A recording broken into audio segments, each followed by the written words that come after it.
Hope you guys had a good lunch. Just want to talk to you in this video about our RUP policy, specifically our RUP policy in regards to cell phones and also computers. By the way, RUP stands for Responsible Use Policy. I don't want to cover those two things in this video. The first thing is cell phones.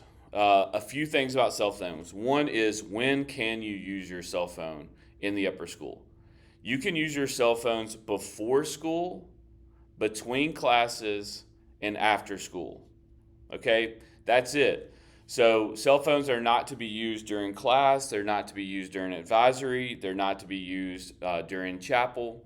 And this year I'll talk about in a little bit, they're also not allowed to be lunch, which we talked about in the prior video. As I mentioned, the big change this year for cell phones is lunch. Cell phones are not allowed to be used for lunch, and hopefully in this video you'll understand why. So anytime during lunch, advisory, class, you are not allowed to have access to your phone. So if you're in the hallway, if you're in the common area, if you're in a classroom, from the time the bell rings to the time that the end of the bell rings into class, and you have your cell phone, you would be in violation of this policy. The procedure is pretty simple for your cell phones. Anytime you enter a class, you're going to put your cell phones in the cell phone pockets. You'll either need to turn it off or silence it, whichever one you want. During class, again, you're not going to have access to your phones. Once the bell rings, you are then free to grab your phones on your way out. And as I mentioned earlier, you can use your cell phones during passing periods.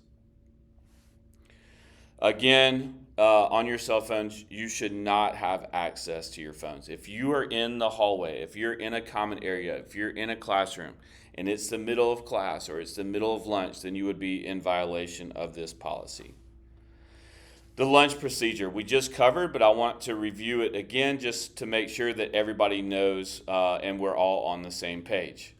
The class before lunch, that bell rings for you to go to lunch. You're not going to grab your cell phones. During lunch, your cell phones are going to stay in the cell phone pockets. Then at the end of lunch, when the cleanup bell rings, you're going to clean up your area, and then you can make your way back to the class where you were before lunch and grab your cell phones. All right, now, what if you're in a class like fitness or senior option and there are no cell phone pockets? Those are the only two that I can think of, by the way.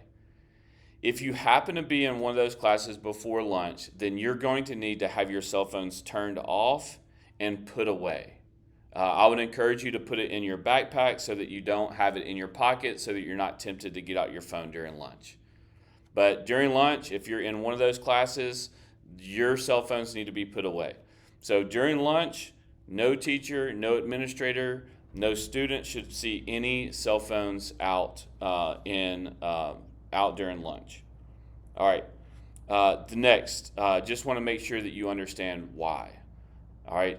Obviously, having your cell phones on while you're in class has a negative impact upon your learning. That's pretty self-explanatory. But why are we now not having access during lunch? The reason why is because of connection. All right. And this is true for me. More and more, I am becoming more connected to my phone than I am to other people. So one of the great things about CPA is community. It is relationships. And we feel like that policy of allowing people to have access to their phones during lunch has taken away from those relationships, from community, from connection. So I hope you guys will understand that. I hope that you guys will not only abide by it, but also be on board and understanding why we want to go to phone-free during lunch. The consequence for a phone violation is just that you will receive a demerit. It will come across as a phone violation, and then your phone will also be confiscated for the rest of the day. So if a teacher sees it out or if an administrator sees it out, they'll just ask for it. It'll go to one of our offices until the end of the day. You'll get a demerit, and then you'll need to come by our office, the administrative office, to grab your phone at the end of the day. Now, if you ended up stacking multiple of those, then we'll have to come up with a different plan. Last thing for this video is also computers and RUPs. Just want to remind you that during the school day, you're not allowed to use your computer to play games. You're not allowed to stream. If you're doing any one of those, then that would be an RUP violation as well. Okay. If you have any questions, please see me. Please see one of the administrators or one of your teachers. But thank you guys for listening to this video.